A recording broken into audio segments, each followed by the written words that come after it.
Oke, selamat pagi, siang, dan malam. Mungkin ini lanjutan dari video sebelumnya, dan untuk video ini mungkin lebih menjelaskan mengenai beberapa fitur-fitur yang ada di EcoStruxure.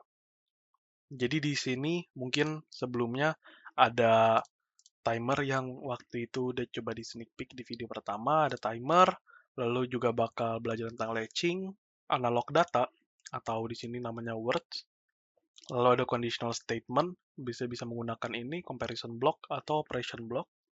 Lalu yang terakhir ada looping. Di sini juga ada conditional statement yang di sini. Oke, jadi mungkin kita bisa pertama-tama mulai dari timer. Di sini ada 3 jenis timer, yaitu T-on, T-off, dan juga TP atau T-pause. Jadi mungkin dilihat dari timernya sendiri, selain tipe, ada time base dan ada preset. Jadi di time base ini sendiri ada dari 1 milisecond sampai 1 menit. Nah, jadi secara singkat aja, timer ini bisa dibilang akan bekerja selama atau setelah time base kali preset. Jadi di sini defaultnya timer ini dengan tipe T-on akan berjalan setelah 9999 menit. Tapi di sini kalian bisa set menjadi misalnya kayak di sini jadi 3 detik. Jadi 3 detik. Gitu. Jadi mungkin kita bisa mulai saja, kita bisa cari tahu apa sih guna atau tujuan dari T-on ini. Kita kasih nama dulu di sini M0 dan di sini ada M1. Kita start. Jadi tujuan dari T-on itu secara keseluruhan adalah untuk mendelay sinyal true atau sinyal aktif atau sinyal 1. Jadi kalau kita lihat kalau kita menginput nilai 0, dia secara langsung akan mengeluarkan false. Sedangkan kalau kita keluarin nilai 1, dia akan mendelay selama 3 detik sehingga outputnya bakal true setelah 3 detik dari nilai input. Kalau kita balikin ke false, dia secara instan akan mengeluarkan nilai false. Kalau true, dia akan mendelay sebanyak apa yang kita tentuin. Nah, di sini itu aslinya nilai waktu yang ada di timer itu basically adalah TB kali preset. Jadi kalau TB lu misalnya 100 milisecond, dan preset lu misalnya 3, artinya dia akan mendelay selama 300 milisecond. Gitu. Nah, mungkin kita bisa langsung ke T-off juga. Bagaimana dengan T-off? Kalau T-off mirip-mirip dengan T-on, itu dia akan mengeluarkan nilai false. Dia akan mendelay nilai false. Jadi misalnya di sini kita set misalnya M3, lalu di sini M2, dia itu akan mendelay nilai false selama yang ada ditentuin di timernya itu. Jadi kalau kita start lagi di sini, dia akan mendelay nilai false selama 3 detik. Kebalikannya, kalau inputnya 1, dia secara langsung akan nge-input ke output. Sedangkan kalau misalnya kita kasih nilai false, dia akan mendelay selama 3 detik sebelum dia meneruskannya ke output. Jadi perbedaan antara T-on sama T-off hanya T-on itu mendelay nilai true, sinyal true, T-off mendelay nilai sinyal false. Gitu. Bagaimana dengan TP? TP atau biasanya dinamainya T-pause. Kalau TP ini fungsinya itu untuk meneruskan sinyal true yang diberikan selama waktu yang ditentuin. Jadi kalau misalnya di sini TP selama 3 detik juga misalnya, TP ini akan meneruskan sinyal selama 3 detik kepada output. Jadi ini itu biasanya digunakan apabila inputnya itu berupa rising edge atau falling edge. Soalnya di video sebelumnya juga udah dijelasin bahwa rising edge itu akan hanya mengeluarkan nilai 1 pada saat dia lompat dari false ke true, dari 0 ke 1. Jadi pada saat dia nilainya 0, dia bakal keluarin 0. Pada saat nilainya 1 pun, dia juga bakal keluarin nilai 0. Satu-satunya saat dia mengeluarkan nilai 1 adalah pada saat dia lompat dari 0 ke 1. Hanya pada saat seketika itu saja. Benar-benar satu saat itu saja. Makanya kalau misalnya sinyalnya kayak rising edge atau falling edge, susah kalau misalnya kita mau masukin ke suatu hal yang continuous. Makanya kita bisa menggunakan TP, di mana TP ini akan meneruskan sinyal true yang dimasukkan selama ya waktu yang kita tentukan. Jadi kalau kita start di sini, sini misalnya kita set M4 sama M5. Kita start di sini, kita play. Di sini kita false sekarang. Pada saat kita true, dia akan mengirimkan sinyal seketika, tapi gara-gara ada timer, dia akan meneruskan selama TB kali preset, alias 1 kali 3 detik. Gitu. Jadi kalau misalnya kita balikin ke false, kita balikin ke true, dia akan meneruskan atau memperpanjang sinyal selama 3 detik. Jadi kalau kita lihat outputnya itu tadi nyala selama 3 detik. Jadi mungkin itu secara singkat fungsi dari T-on, T-off sama TP. T-on adalah untuk mendelay sinyal on, T-off untuk mendelay sinyal off, dan TP untuk meneruskan sinyal on selama ya detik yang kalian pilihkan gitu.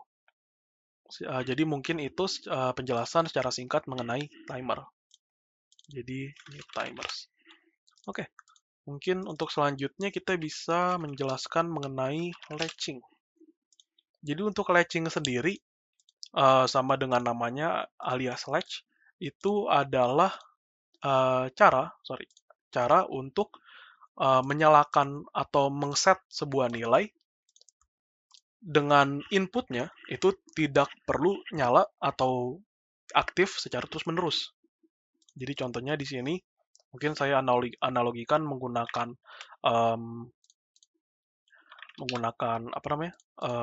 sistem kayak mobil lah atau motor atau apapun. Jadi di sini inputnya sendiri adalah output.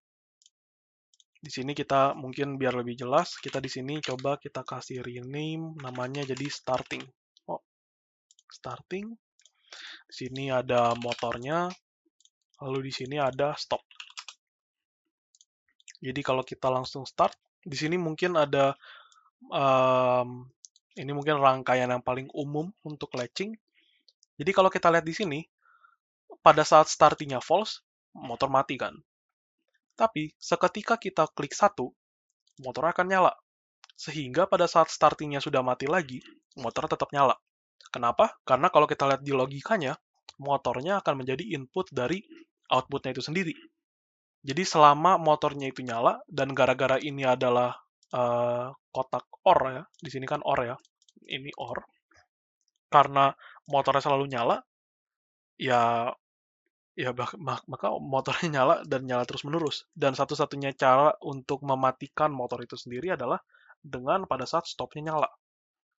Pada saat stopnya nyala, gara-gara ini adalah gate end, maka gak peduli yang di sini nyala dua-duanya atau salah satu nyala, ketika stopnya itu kotak di sini mati, maka motornya mati.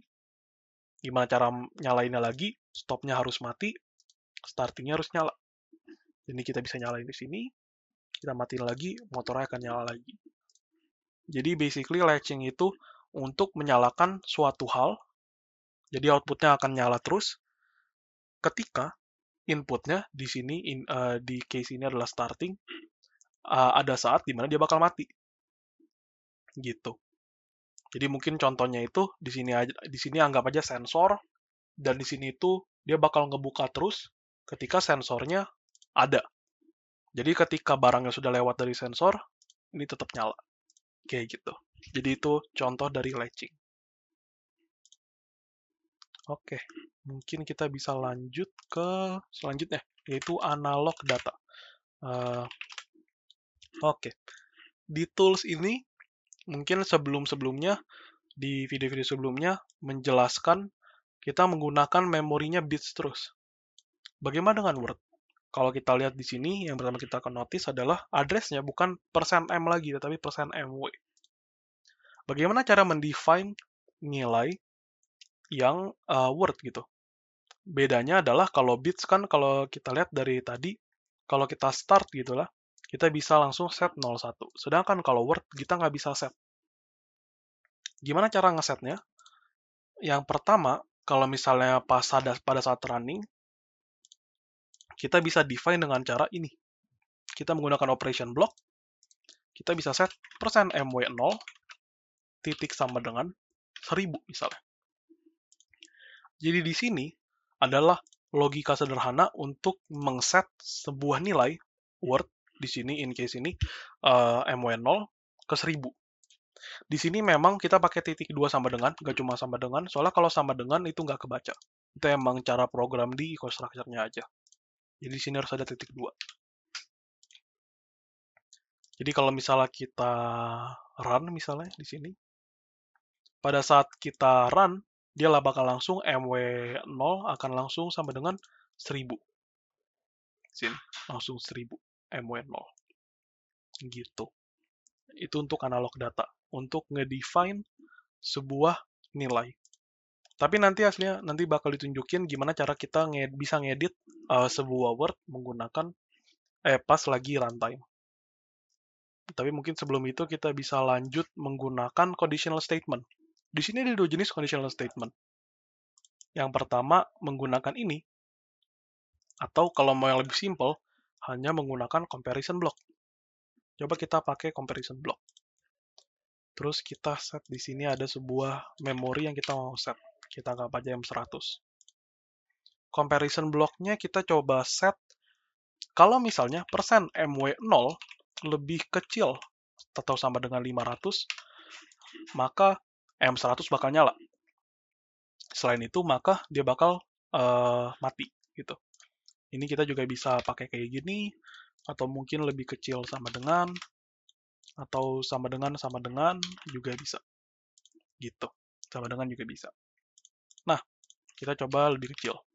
Kalau kita start sekarang, MW0 akan secara langsung, jawabannya adalah gara-gara dia define 1000, ini hanya berlangsung pada saat lebih kecil dari 500, maka dia akan bernilai false.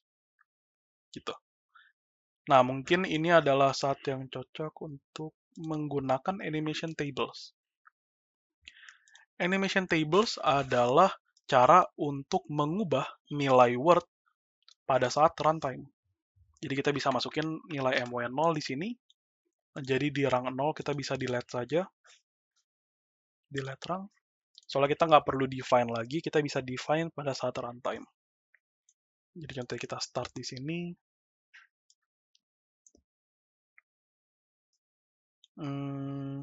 Jadi di sini yang mau 0, kita bisa set nilainya misalnya jadi 200.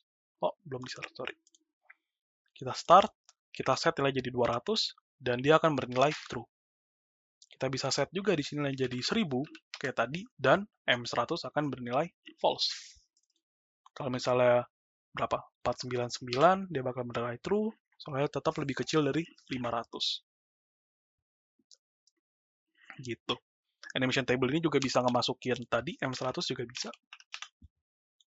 Buat, ya, jadi intinya bisa nge-monitor lebih dari beberapa variabel di sini doang, gitu. Kalau misalnya kalian mau ngecek sebuah satu atau lebih data di dalam kayak satu tempat yang sama, biar lebih rapih gitu mungkin monitornya atau apa. Jadi ini animation table, dan ini adalah conditional statement yang sederhana banget. Bagaimana kalau kita menggunakan conditional statement yang tadi di sini? Oke, coba kita bikin POU baru, kita panggil conditional statements. Oke, jadi kalau untuk conditional statement if else sama and if, itu mungkin lebih rumit. Jadi mungkin saya coba bikin perlahan-lahan. Jadi kalau kita spawn block if-nya, bakal langsung ada then. Angka 0 di sini menandakan bahwa ini adalah if pertama. Soalnya kan kalau indexing di program kan mulai dari 0. Tapi ini basically adalah if pertama. Jadi kalau kalian bikin rang baru terus bikin if lagi, ini bakal jadi if kedua. Alias ya ke satu kalau di program. Nah, di dalam if ini, di dalam kotak yang kosong ini, akan kalian masukkan kondisi di mana if-nya itu akan berlaku. Jadi di sini kita bisa masukin lagi, kita set lah, kita menggunakan MW yang tadi, MW 0, kalau bisa lebih kecil dari 500. Kita bisa tarik garis. Rang selanjutnya, rang setelah if dan sebelum else adalah semua rang yang akan di-run ketika if-nya ini benar. Ketika conditionalnya itu benar, kondisinya benar. Coba kita skip satu rang ini, dan rang selanjutnya akan kita kasih else. Di else inilah, maka kita akan ngemasukin kondisi ketika if-nya itu nggak berlaku. Jadi kita masukin di sini ada nilai satu lagi, MW1 misalnya kita bakal jadi 500. Sedangkan kalau misalnya benar, MW0 lebih kecil dari 500, kita mau MW1-nya itu 2000 lah. Gitu. Setelah itu, ada rang terakhir yang harus kalian masukkan untuk ngeselesain end if-nya. Gitu.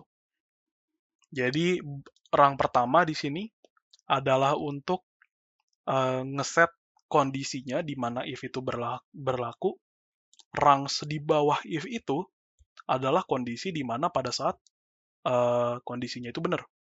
Else adalah pada saat kondisinya itu salah. And if benar-benar satu rang isinya cuma and if doang buat menyelesaikan satu if ini. Jadi kalau misalnya kita run, coba kita bisa ubah lagi pakai animation table-nya yang tadi. Mungkin ini kita remove lah. Kita masukin yang MW1. Jadi sini ada MW0 sebagai kayak penentunya, MW1 sebagai outputnya. Kalau misalnya MW0 lebih kecil dari 500, MW1-nya bakal 2000. Selain itu dia bakal 500. Jadi kalau misalnya kita set misalnya 400 deh. Oh sorry, belum di start. Pada saat kita start 400, nilai dia bakal 2000. Soalnya lebih kecil dari 500 di sini. Kalau misalnya kita set lebih besar dari 500, contohnya 600, MW1-nya bakal langsung 500. Gitu. Dan di sini kita juga bisa bikin nested ifs, jadinya ada else if, else if, else if gitu. Gampangnya, kalian tinggal setelah bikin else, kalian langsung taruh if lagi. Gitu. Terus jangan lupa buat taruh end if di belakang, di paling terakhir. Gitu. Jadi itu adalah untuk conditional statement. Yang lebih rumit, tapi mungkin juga bisa lebih mudah diaplikasikan, soalnya lebih universal gitu, dibanding kalau cuma pakai yang kayak gini. Jadi itu untuk conditional statement.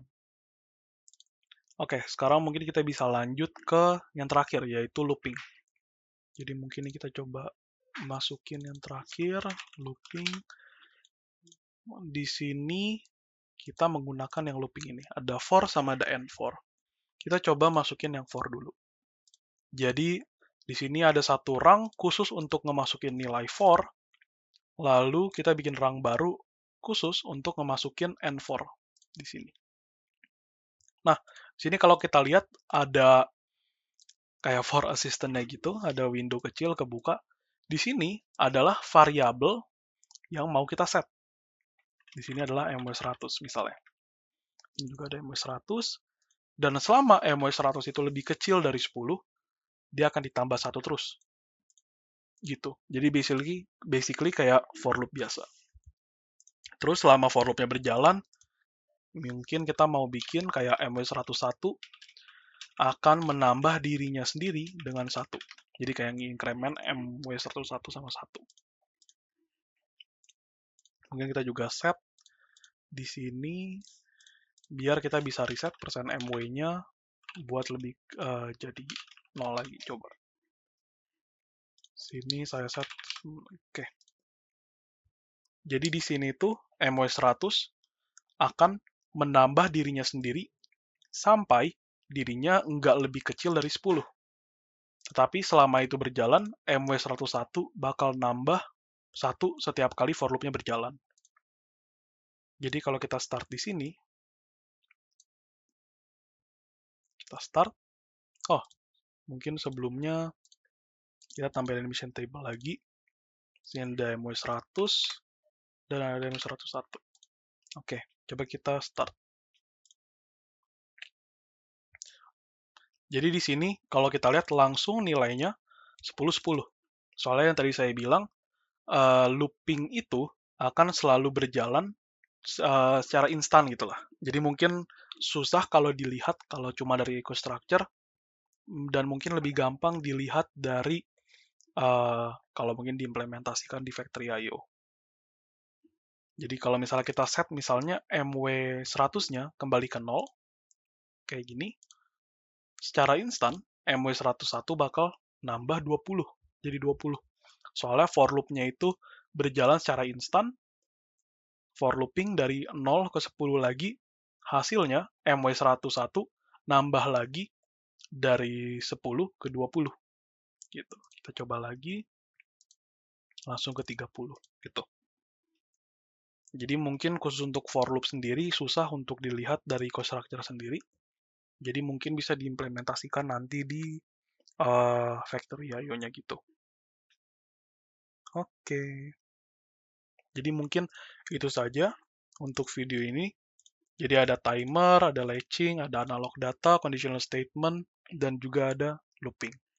Jadi mungkin 5 ini sudah tergolong kompleks lah ya untuk implementasi kalian untuk modul 10 ini.